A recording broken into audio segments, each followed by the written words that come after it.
Thanks, Annabelle. It's great to be here. I was asked to give people a brief update about where we're up to in terms of the rollout of the NPP, which I'm happy to do, and then participate in a panel with a bunch of people, and I'm happy to kind of take your difficult questions there. As Annabelle said, we went live on the 13th of February. It was the end of a 5-year project that I know that many of you were involved in. Where are we at? There are more than 60 participating financial institutions who are currently live. Most of those are connected indirectly, as you would know, via organisations like Cuscal. There's one major that's just finalising their rollout at the moment. So Westpac is about halfway through their rollout. ANZ finished theirs about a month ago, and Bankwest is also about halfway through their rollout as well. We went live with about 60% of Australian accounts connected to the NPP, a little bit less than we would have liked, but certainly the pressure that we receive from our customers and people like Craig and others was that the industry had kind of put the work in to get to the point that we were at, and that we would go live so that organisations who'd met the deadlines that they set out to meet were able to kind of stem some of their expenditure. You'll hear from John Banfield this afternoon about Osko's plans. We went live with one of the Osko products and a couple more to come in the next little while. And mostly, but not exclusively, financial institutions went live with Osko in the retail channel. So for individual customers, but not all did. So a couple of the big banks in Melbourne went live, focused on their business and corporate customers as well. And most of the other banks are now starting to roll out the product in that sector too. Huge range of brands you can see on the screen there. If I've got your logo wrong and you've changed your logo since we took it off your website, I apologise. A massive reflection of the effort that was put in, not only by organisations like Cuscal, but also a number of sponsors like Data Action and Fusion and Ultradata and ACI, so a mammoth effort. A really interesting contrast to the experience in the UK. When the UK faster payment system went live 10 years ago, the big banks were there. And it took the regulator to kind of create an open access path for the smaller financial institutions. Our story was quite different. So we went live with a diverse range of smaller financial institutions, but as you know, there were a couple of the big ones that were missing. So a very different kind of path to market. A few facts. Nearly 21 billion of transactions through the system in the last little while. Nearly 2 million pay IDs. The average daily transactions that we saw last week was just over 270,000. So it's half that on a Sunday and double that on a Thursday, but that's the kind of average number across the week. The typical transaction value just a tick under $200, and the average transaction is much larger than that at about $700. Why is that? Because we know that there are lots of very large payments going through the NPP. Unlike other jurisdictions that had a value limit, we don't have any value limit at all. So if you get the fraud right and the fraud prevention's right at the front end, as I know many of you have, then you can use it for as large a transaction as you like. So we see lots of million-dollar transactions going through the NPP every day, which drags that average up. Our strategy, if that's where we're at in terms of launch, our strategy, my strategy, which was approved by my board about 6 weeks ago, is to do 4 things. Reach and coverage is number one, because if you don't have reach and coverage in a payment system, you don't have anything. Drive volume through the system. The more volume through the system, the cheaper the transactional price is, the more attractive it is to be used by others. Develop new capabilities that will help it do different things to grow volume and to serve different sorts of customers, and then to support access and new data standards sitting on top of the platform. So briefly, in terms of reach, we went live with 36 million accounts connected in February. There are now about 51 million accounts connected to the NPP, and by the time Cybos starts in 2 weeks' time, we'll be at about 53, 54 million as Bankwest and Westpac continue to roll out their reach. So that's a lot of accounts. That's kind of 2 accounts for every adult Australian.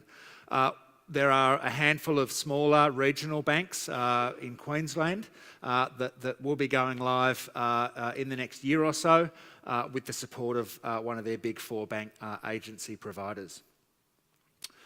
In terms of driving volume, Volume will come from a range of places.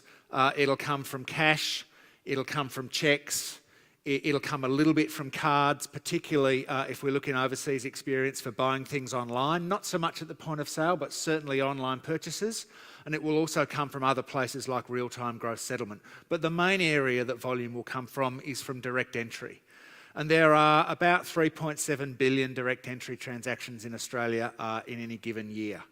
About 500 million of those are single attended credit payments, person to person or person to business. Me paying my mum or my rent or my a utility, generally through a pay anyone transaction. Those transactions will largely move exclusively to Osko, and in fact 3/4 of them have already.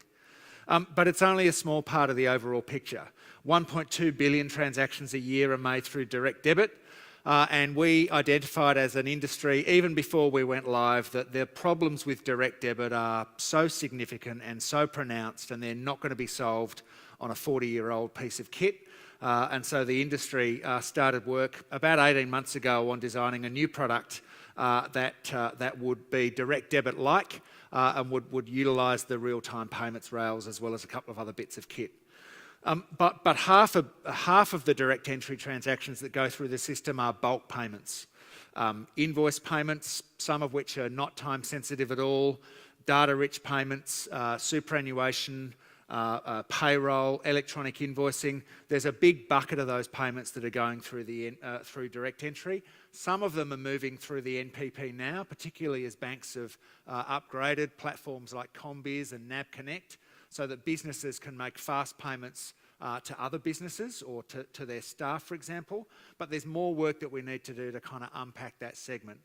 So that work in the short term is about making sure that the data that's entered in the direct entry field is transmitted through the message that goes through the NPP, and maybe thinking about whether a different approach to pricing those transactions might help to accelerate their progress. Longer term, there's more work that we need to do to streamline the different systems and have a longer term plan about rationalising the different domestic payment streams, as well as greater use of the ISO messages for particular message types like superannuation. If we look at the UK as an example of where things might go, so the UK's faster payment system is 10 years old. If you put aside the card systems, in the UK there are 3 systems that are pretty much the same as ours. Direct entry, RTGS and faster payments, and they all use different payment standard messages. So what the UK Bank of England did, along with the payment system regulator in the UK, a month ago was released a paper that says, well, how can we get these messages, these different messages onto a single standard message format? And that would provide a number of benefits in terms of interoperability, transferability, and supporting things like cross-border payments. So I expect that we'll see similar moves in Australia to say, well, how is it that you've got a set of train tracks in Queensland and a set of train tracks in New South Wales and another set in WA, and they don't actually connect with each other? So that's a piece of work that we'll be focused on too. The third part of our strategy is about developing new capabilities. We've learnt a few things in the last kind of year or two. In order to get speed to market, we need to make sure that the things that we build can be used multiple times. So there's a few principles that we're using in terms of thinking about how we approach that work. Reusing existing messages, combining development effort, and building things that we can use for multiple different use cases. And there are 3 areas that we're focused on. The first of those is a consent and mandate service. And this will be a piece of central infrastructure that sits next to the Pay ID addressing service, and its primary purpose will be to support the development of a new alternative to direct debits. Currently, I can't see all of the direct debits that have been posted onto my account by a range of different banks. So if I wanted to change them or amend them or cancel them, or if I wanted to move banks, I don't have visibility of them. A central consent and mandate service will enable us to collect and have visible all of the different services that I've signed up to. That gym that I signed up for a year ago that I've never been to since. The chugger that caught me in the middle of Martin Place and signed me up to a charity that I can't remember. rather than having to ring your back office and cancel them, a better alternative would be to give me visibility of those in channel so I can modify them, amend them, see which ones are coming up. So that's a piece of work that we're focused on. But again, in line with that commitment we made a little while ago, don't just build something once that we only use for one thing. So how can we use it for things like Osko requests? How can we use it for e-commerce and other payment initiation messages? And potentially, how can we use it so that it can be used for a central store of mandates and consents in an open banking environment too? So that's a piece of work that is right at the top of our list. The second is about developing standards. So Osko is great, 280 characters, including emojis, but where do I put my superannuation reference number? Or, where do I put the tax that's been withheld from my pay that goes to the tax office? So there's work that we need to do to tailor standards so that the NPP can be used for different use cases. So that's an area that we're focused on as well. And finally, an API framework. We've heard a lot from Wayne and others about fintechs and about access seekers. They want to connect to the NPP to do different things. They don't want to have to build different APIs for different participants. So we're working along with Cuscal and all of the other participants to design an API framework that we'll be releasing next week that provides some consistency for the market in terms of understanding how different providers will make available APIs to the market sector. We won't be providing access, so that'll still be provided by the NPP participants, but there'll be some commonality between those API sets. We've just finished version 1 and we'll be launching version 2 in the next kind of 6 weeks or so. Finally, the last thing we're focused on is access. So many of you will have seen, and some of you may have even read, the Productivity Commission's report, a 600-page tome on everything that's wrong with the banking sector in Australia. The government kind of kicked it off when it was trying to avoid having a Royal Commission, but that didn't go so well.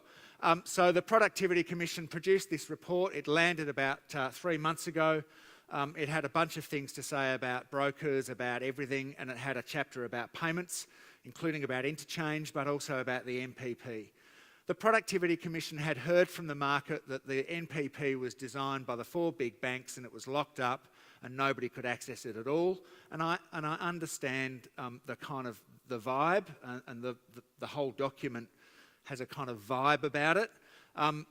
So I understand the view and the fear that the NPP is not open access, but in reality, it's been designed to be one of the most modern open access payment systems in the world, and that's one of the reasons why we went live with so many smaller institutions.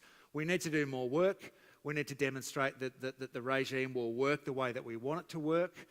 We want some of Nathan's customers, one of whom you're about to meet shortly, to talk about how he's working with Cuscal and other access providers to plug into the NPP, and we need to explain how our API framework works. Open access doesn't mean free access. Open access means that if you've got a bank licence, you can do some things, but if you've got a credit licence, you can do other things. And that's what a graduated access framework looks like, and we need to make sure that we demonstrate how that works in practice. We're going to be developing, as I said earlier, supporting the development of new overlay services for different use cases, invoicing, stock markets, payroll, superannuation. But we're also going to be focused on what you can do today using the Osko message. We have a bunch of fintechs come in to see us every week, and I know that Craig and Nathan does as well, and Bianca. And they come in and they say, I want to build a new overlay service.